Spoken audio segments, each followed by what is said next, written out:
إنتاج سنويا يصل إلى مليون طن من الأسماك، نحو 350 ألف طن توجه إلى السوق الداخلية، لكن المغرب يستورد السمك من الأرجنتين والنرويج والهند، والسؤال من يتحكم في الأسعار؟ الروبورتاج لحسن الحمادي وعبد الرحيم البحتوي.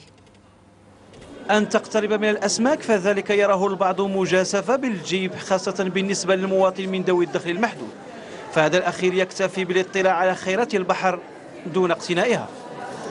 الحوت يتباع وسط البحر، والمواطن مسكين ما عندوش جهد باش غادي يلحق الثمن ديال الحوت دابا. أغلب المغاربة لا يعرفون جل أنواع الأسماك، ورغم التعرف عليها فهي غالية الثمن. هذا الارتفاع الصاروخي يرجعه المهنيون إلى الرسوم المطبقة على الأسماك من قبل المكتب الوطني للصيد.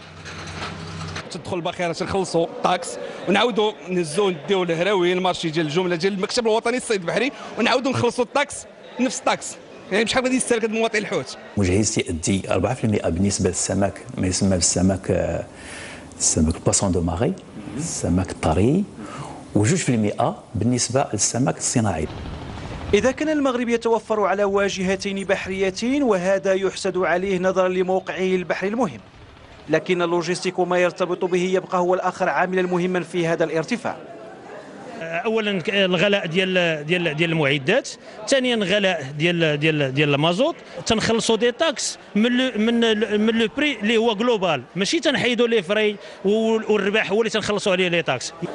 نحن أمام معادلة غير متوازنة، وهذا الاختلال يساهم في تفاقمه السماسرة والمضربون كذلك في ظل سيادة الفوضى. الدار البيضاء السمك تقريبا ما بين 2 دراهم حتى 40 درهم.